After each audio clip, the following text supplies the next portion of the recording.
देखिए,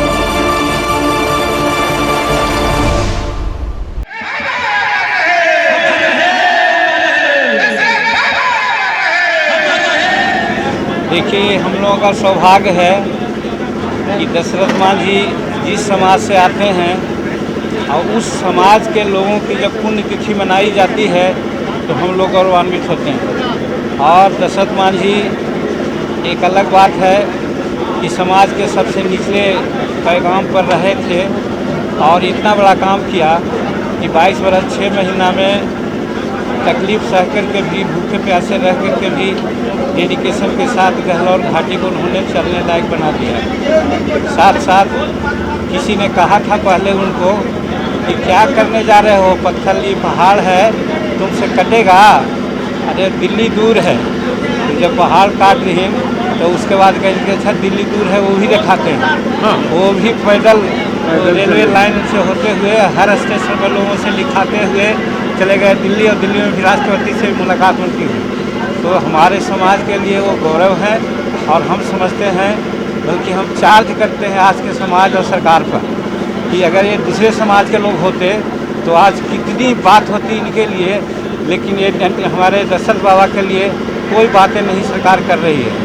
एक मांग हुआ है, अभी हमारे मंत्री संतोष सुमन जी जा कर के प्रधानमंत्री से मुलाकात किए हैं और एक ही मांग उनकी रही है कि दशरथ मांझी जी को भारत रत्न की उपाधि दी जाए। तो आज के दिन में भी हम यहाँ संकल्प लेते हैं कि जब तक बाबा दशरथ को भारत रत्न की उपाधि नहीं मिलेगी हम लोग चैन नहीं लेने वाले हैं। और उनके जो बच्चे हैं हम लोग उनके साथ रहे हैं। आगे दिनों में जिस उत्साह से आज हम लोग मना रहे हैं उनके पुण्यतिथि इससे ज़्यादा उत्साह से और हम मनाएंगे, ताकि एक दूरदृष्टि, पक्का इरादा और डेडिकेशन के साथ काम करने का सलाहियत जो उन्होंने सिखाया है लोगों को, वही नवयुवकों को अपने उन्नति करने का एक रास्ता प्रशस्त करेगा। इसीलिए इनकी जो जयंती है या पुण्यतिथि है हम लोग बहुत धूमधाम से मनाते हैं। और आज यहाँ नंदलाल मांझी जी के नेतृत्व में हर साल ये मोटरसाइकिल रैली होती है। यहाँ से लोग जाते हैं गहलोर घाट में, बाबा को माल्यार्पण करते हैं, वहाँ एक छोटी मोटी मीटिंग होती है, उसके बाद सब लौट जाते हैं। आज भी यही हालत है। आज यहाँ जा रहे हैं गहलोर घाटी में, वहाँ पर एक मीटिंग होगी और वहाँ पर संतोष सुमन जो मंत्री हैं वो इन लोगों को रिसीव करेंगे। तो इस तरह से हम लोग ये प्रयास कर रहे हैं कि बाबा दशरथ को हम लोग अमर रखें। और हालांकि कि समाज और राज्य के प्रति हम लोग ये कहना चाहते हैं कि जो मिलना चाहिए उनको, ये उनके परिवार को सलाहियत, ये जो सुविधा आज नहीं दी जा रही है, ये कसक है हम लोगों का। बार बार हम लोग कहते हैं, उठाते हैं, मीटिंग में भी उठाते हैं। अब तो हद हो गया कि संतोष सुमन जो हमारे मंत्री हैं वो प्रधानमंत्री से मिल करके उन्होंने कहा है कि उनको भारत रत्न की उपाधि दी जाए। और ये जो रैली है, रैली जा रही है, अनुशासित रह जाइए, किसी प्रकार किसी को डिस्टर्ब नहीं करें और सीधे चल जाएं और हम माल्यार्पण करें, उसके बाद डिस्टर्ब करें। राज्य सरकार के द्वारा भी कोई समारोह है? हाँ, राज्य सरकार के जो हम ही मुख्यमंत्री थे तो इसको राजकीय सम्मान, राजकीय क्या कहते हैं उसको, महोत्सव के रूप में मनाने की बात किया था। तो वहाँ उस समय से मनाया जा रहा है। आज भी वहाँ सरकार के डीएम हैं चाहे एसपी हैं, ये लोग भी वहाँ जाएंगे और माल्यार्पण करेंगे।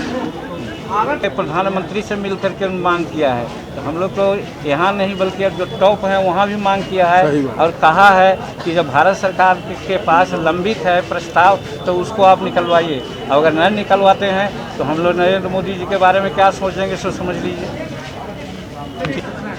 उनकी हम नहीं सुनेंगे।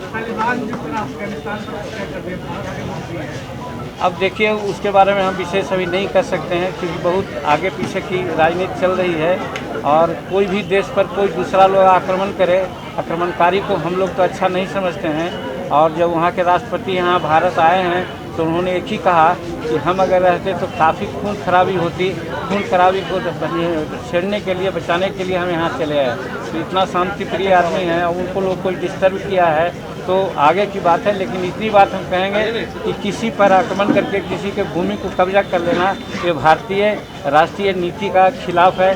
देखे होंगे आप लोग, बांग्लादेश बना, हमारे लोग जीत करके उनको दे दिए, उसी प्रकार से अन्य तरह की बातें चल रही है। तो हमारी संस्कृति यही है कि हम लोग किसी पर आक्रमण नहीं करते हैं। तो आज वो आक्रमण किया है तो इस चीज़ को हम अच्छा नहीं मानते हैं। मेरा व्यक्तिगत सुझाव है या विचार है।